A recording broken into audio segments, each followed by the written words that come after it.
This is exciting. Bloomberg and Bloomberg Radio, we're now on your dashboard with Apple CarPlay. I've got it now. Free. New wheels. It's like huge. New wheels, 99%, whatever, 98% of new cars have it. Yep. People want it is the big thing. And it's easy. It's easy. It's ginormous. And we're making a huge play here. Bloomberg surveillance on Apple CarPlay, like Bloomberg Surveillance Live, the John Tucker Report. Oh, of course. Live. I mean, the Bloomberg Business Flash, live. You can hear all the latest headlines and all that. What's so important about this is it folds in the podcasts. Yep. So if you're like actually in the game, and Paul, you got to go back and listen to Geetha Raghunathan. Sure. You do that on CarPlay. Yep. All in one little cell phone. It's in your Bentley. You use it. Sure. I mean, that's what you do. Bloomberg CarPlay, and we're thrilled to bring this to you on Apple CarPlay and Android Auto. Everybody has it, including Paul Sweeney. And of course, with us, it's always presented by our sponsor, Interactive Brokers. Thank you, Interactive Brokers, for putting us on CarPlay.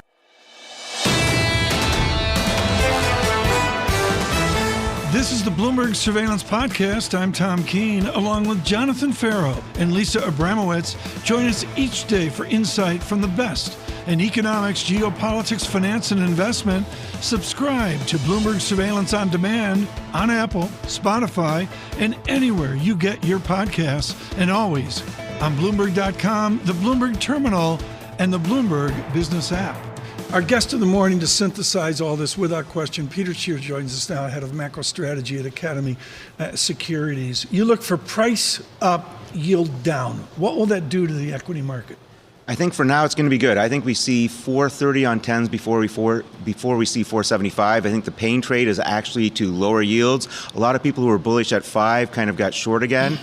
I think that works until we get down to about 435. Equities rally on the back of that. Then we realize we're getting there because things like oil, copper are receding because the economy is actually slowing fast. So I think at that point, that's when the recession fears start getting priced back into stocks. Take an Academy Securities 3-year view. You've got that slowing global demand. Nick Benenbrook on from Wells Fargo, stunning with a 2.4% global GDP call.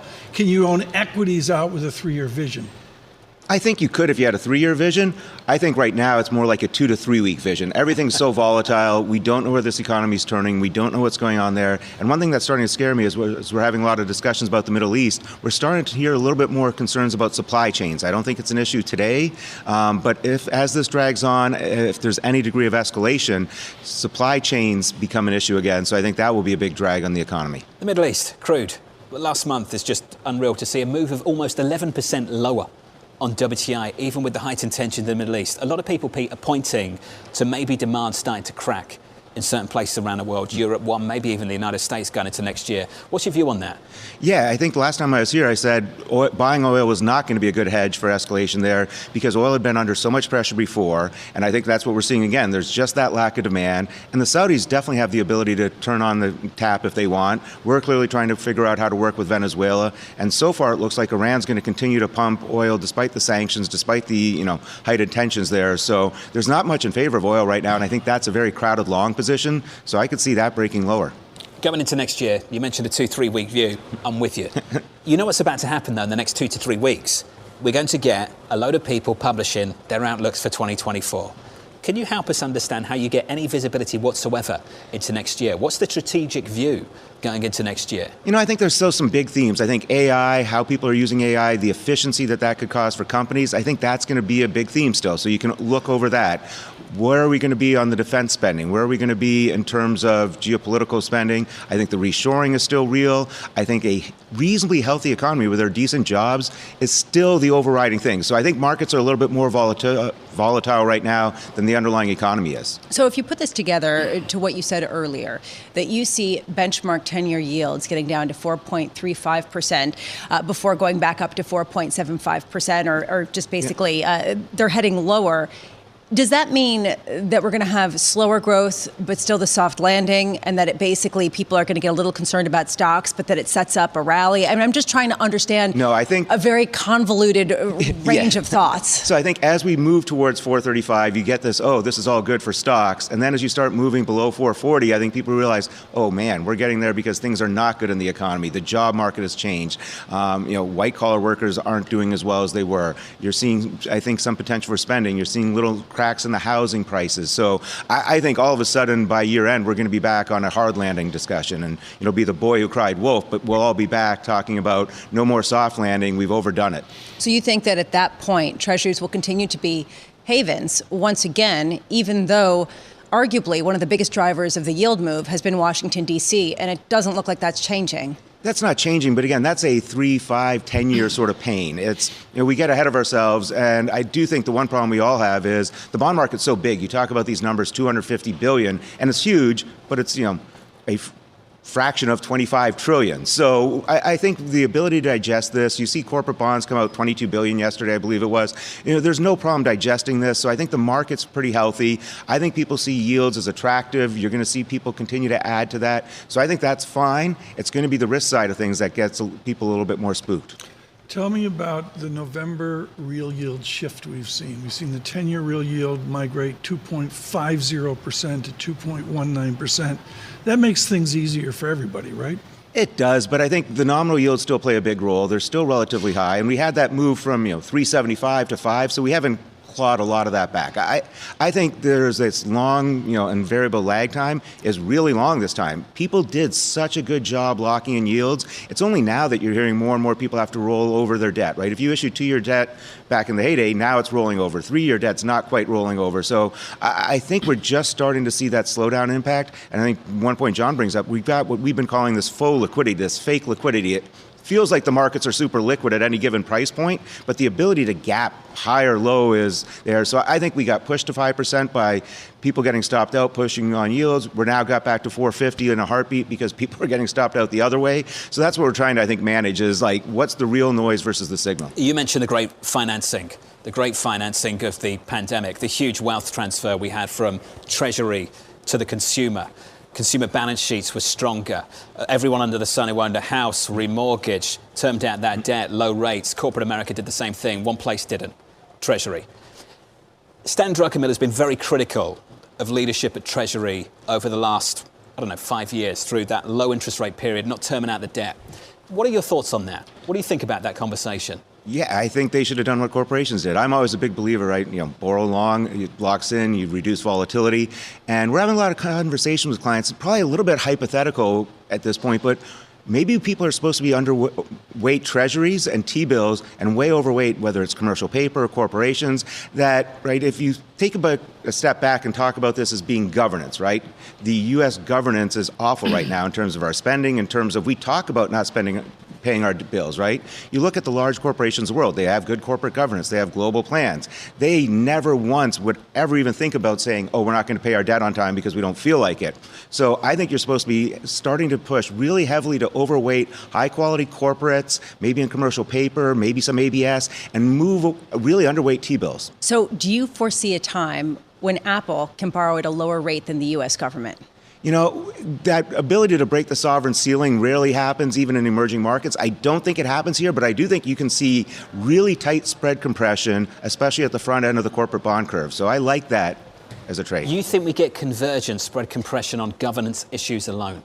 I think that will play a part of it. Yeah, I think the top quality companies have a ton of cash. The liquidity in the bond market's not what it once was. So whatever you have to pay up to own T-bills, maybe you don't. And I think this government issue is going to become a real thought. Again, if you think about it, why would you lend to someone who talks about not paying your debt? Because for a long time they've had the privilege of acting recklessly. Correct. We've talked about this so many times. There's been no consequence for it. Why is this time different?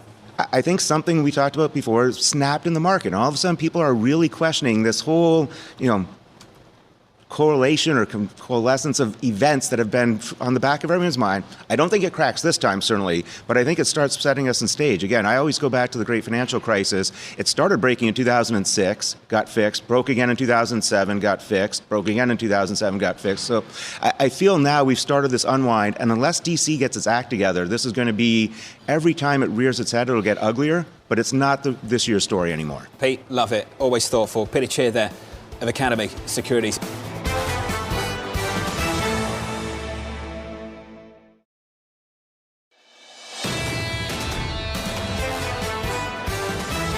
Libby Cantrell joins now. Managing Director, Head of Public Policy at PIMCO. Libby, you're the only one I can do this with. Can you take the election results and you can fold them into a government shutdown, which happens in about 3 cups of coffee? Can you make that exercise happen? Yeah, well, good morning, and thank you for not asking me a question about orgo. I did not take organic chemistry at school, so thanks for not testing me on that. So I do think that the read-through actually from last night, Tom. So thanks for a layup here. Is actually Democrats won a special election in Rhode Island. This is a blue race, a blue seat. This is a House seat. That means that they have 213 seats in the House. Republicans, however, only have 221. They have a special election in Utah in a few weeks. The reason why this actually means this is important from a government shutdown perspective is that means practically that Republicans now can only lose 3 seats. 3 votes in order to pass a funding bill that they need to pass to avoid a shutdown by next Friday. So it just means that the margin of error is much more narrow for Republicans. Speaker Johnson was already needing to thread a needle, if you will, and that needle point has just gotten even more narrow from the results from last night. In threading the needle, what will moderate Republicans do? I don't have it in front of me, but I'm going to suggest on Long Island, east of New York City, the Republicans had a good night. What are the moderate, I guess the former president would say, Republicans in name only? How do they adapt and adjust off this election? Yeah, well, I think that what we learned last night is that abortion rights still very much resonate. That was obviously a takeaway from the 2022 midterms, where abortion really emboldened turnout. It shows last night that this really is very much an issue, especially when it is on the ballot. Now, I think for 2024, many of these folks, particularly in those districts, Tom, that you mentioned, where there are Republicans who are defending Biden districts, the Democrats will make this an issue. You're going to hear a lot about abortion rights over the next year because of the results of last night, just sort of underscoring that this clearly is a resonant voting issue for voters. Now, in terms of the government shutdown, what does that make those moderate Republicans do? They are voting in lockstep here. They really are trying to give Speaker Johnson the benefit of the doubt. I think that will continue. I think the big question for markets is that enough? Can they actually avoid a shutdown? If they pass a partisan bill, Tom, we will see a shutdown next Friday. So again, kind of an open question of how this all resolves. But as of now, it looks like they are voting in a partisan way, which means that shutdown risk is increased over the last week or so. Do markets care, though? I mean, is a shutdown basically, okay, they're going to do it for 24 hours for effect, and then we'll move on? Yeah, Lisa, I think that's the real issue. If it is a temporary shutdown, no, this will just be more DC noise.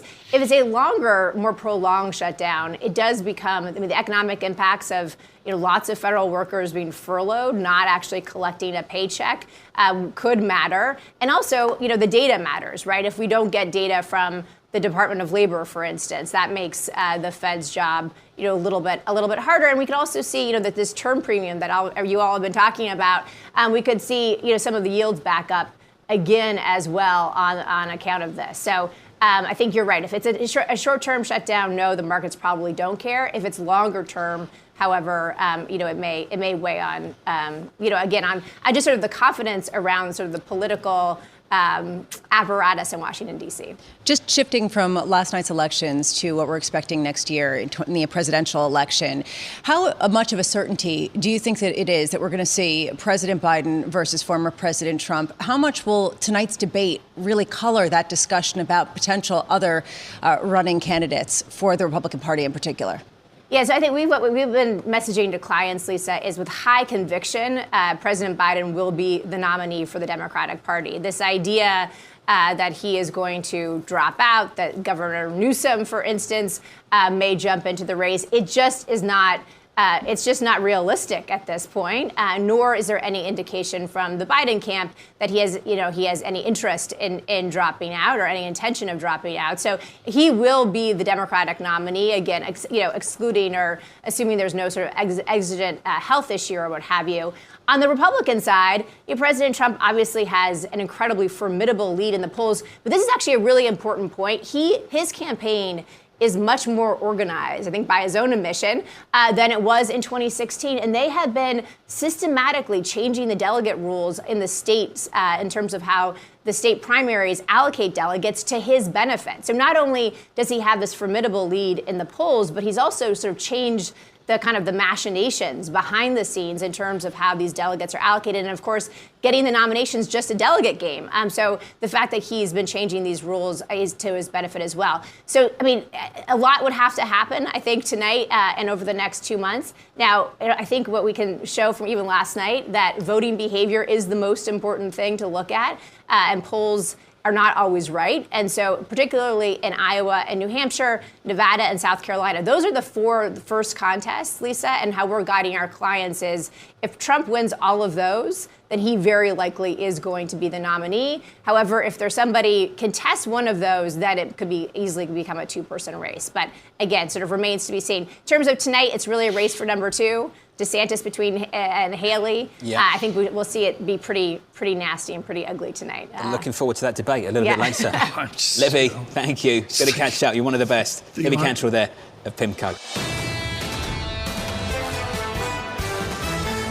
The VIX at 14.84, that is Dan Ives' market. He is senior equity research analyst at Wedbush. He refuses to talk to us when Apple earnings come out. We only get him to pick up the debris. And we can tell, for those of you on radio, you can understand he's long Lily Pulitzer as well this morning. Great look, Dan.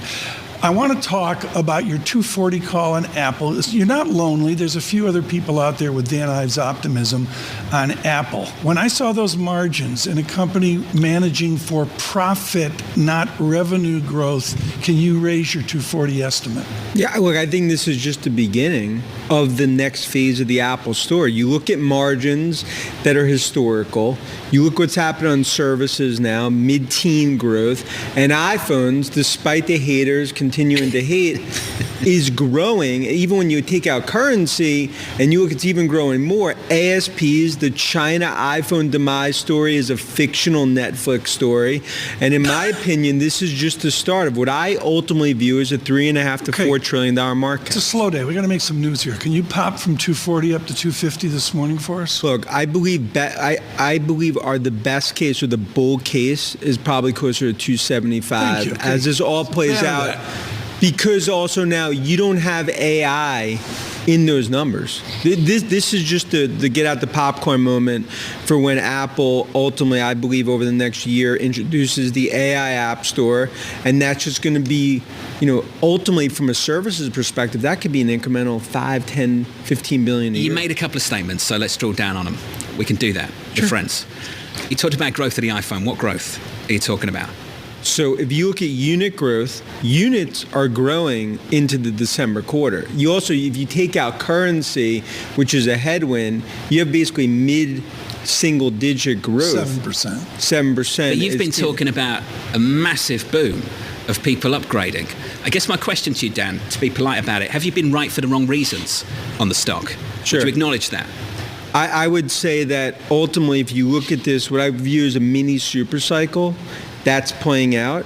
The ASP stories played out. And I think our biggest call has been China. Despite many yelling fire in a crowded theater, the China growth is actually increasing, not decreasing. But they had a down quarter, right, in China?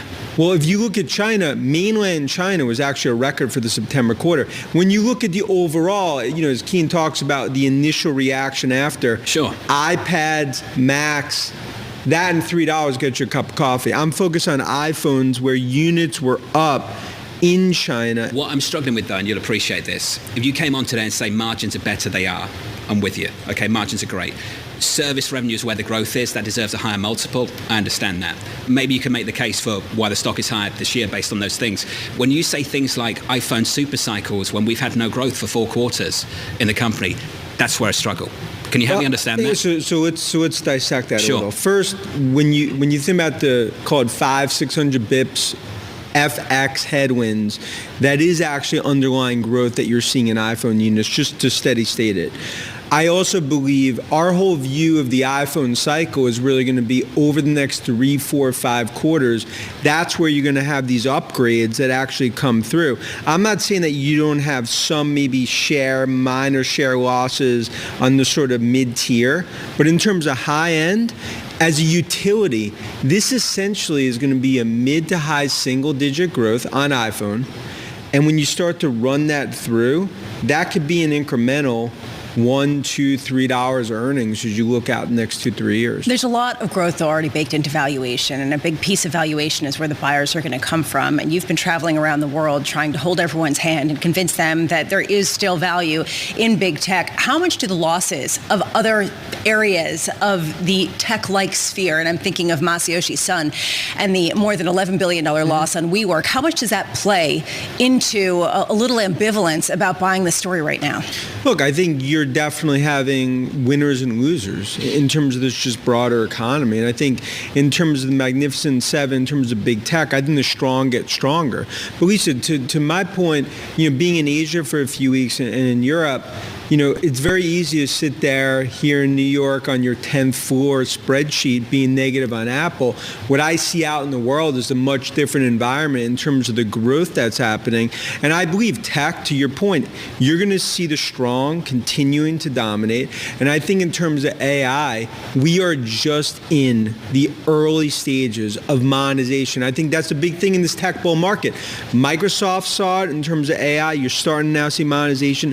Datadog, that's a Hall of Fame quarter in terms of what we saw there. Palantir, the Messi of AI. And I believe ultimately right now, the AI gold rush is actually starting. That sounds lovely on that side. On the side of how much we're paying for price monetization and monetization of AI, I'm looking at Apple Plus in sort of the amount that's increased. Are we going to be paying $600 a month to Apple for all of our various services? Look, I think over the next... We already are. I mean, that's my point. But to your point, I think over the next year or two, I think the average Apple user is going to start to definitely increase what they're paying Apple on the services, because ultimately, as it goes out, the AI technology that's going to be in fitness, health, in the App Store, that's just going to give them just another added growth to the monetization of Cupertino. And I think part of why the stocks reacted, despite, many, I think, being very negative initially, as it's come through, to Ferro's point, iPhone, you're now starting to see grow. Services, mid-teen growth. Margins, this is just another, flex the muscles moment. And I think that's on the sum of the parts, how this is a stock that ultimately is going to be a $4 trillion market cap by 2025. Just picking up on Palantir, the Messi of AI. Why are they the Messi of AI? Because I believe they are the purest play AI name in the market, period. And look, Palantir is one where, many have been negative on that story for a number of different reasons. But I think what you're seeing now happen is that they've actually parlayed enterprise success. And you're now seeing the use cases explode. I believe Palantir in 25 is our base case, but that is the golden child of AI. I got to make some news. Any day now, do I see another massive mega billion-dollar Apple debt offering? Look, I think that's something that, clearly, could be on the table. I think the bigger thing for Apple is I think they're finally going to look at M&A, and we've talked about. Come on. We got to extend the interview. They're going to buy Disney by the week? I believe ESPN is the asset that ultimately they'll buy. Okay. You got a number for that? I think 35 to 40 billion. Like real money? In terms of what? Not a Beats transaction. But it could not Beats $3.5 billion. But also it goes back to the MLS deal. That was, I think, where the light bulb went off in terms of live streaming sports. I think ESPN's a unique asset. And look, right now, you look at the top of this mountain. It's Nadella, it's Cook, you're really starting to see ultimately more of an opportunity where they could go on the offensive rather than defensive. Okay, Dan, it's good to see you. It's Great always to be thoughtful. here. Thank you, buddy. Thank you. Dan Ives of Wedbush.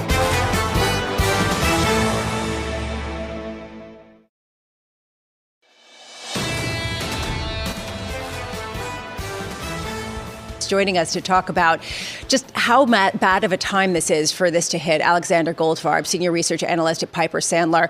I want to start there, Alexander. There have been discussions around the number of leases that WeWork is going to abandon. Is the pressure on commercial real estate, office space in particular in New York, is it overstated right now or understated? Well, good morning, Lisa and Tom, and thank you for having me on. Here at Piper Sandler, when we look at what is going on in office, it's eerily similar to what happened with malls, over the past decade. If you recall, everyone pre-pandemic thought every single mall was going to close because everyone was going to shop online. And in fact, what happened is the dominant malls like the Roosevelt Fields or Houston Gallerias continue to excel and lesser malls fall away. The same thing is with office. So if you look at WeWork, which we don't cover WeWork, but if you look at some of the fallout out in San Francisco, they rejected a bunch of leases. They did not reject one lease from Boston Properties. When you look in San Francisco, when you look in New York, companies like SL Green, Vornado have zero exposure now to WeWork because they exited those WeWork leases over the past number of years. And even Boston Properties only has 1%. So when you look at the fallout that's going to happen, and you look at the major REITs, and especially the ones that we cover here at Piper Sandler, the impact is negligible. And what's really interesting is when you look at office, especially here in New York, it's gravitating around Grand Central. And actually, you're seeing rents increase on Park Avenue. So just like malls, the dominant office will survive. The lesser, the generic office, that's where the trouble is. So are you saying right now that the prices have baked in a lot of that trouble, or that people just haven't been discerning enough to understand the winners versus the losers? Absolutely. If you speak to the brokerage community like Newmark, they and Cushman and the other brokerage companies are starting to discern the difference between top tier versus generic Class A, Class B, et cetera. So when you look at what tenants want today, tenants want, great space with a lot of amenities, convenient for commuters, and they want a landlord who has the capital wherewithal to invest in the properties. And let's face it, the brokers want to get paid a commission. And you're seeing that fallout. It's no different than we've seen in retail. So again, I use the mall example. Mm-hmm. Simon Property Group, with their $1 billion a year free cash flow, tenants know that they can be there. The same is happening in REITs with companies like SL Green. It's right where I wanted to go. Alexander, you're reading my mind. What is David Simon going to do with this? Folks, Simon Property Group, Indianapolis, 3,000 employees. What is the guy from Indiana University can do? He's seen this before. We come down, but my history is fresh money always comes in. When does the fresh money click in if transaction to transaction I'm down 40%? Well, you are speaking David's mind. He loves cash flow.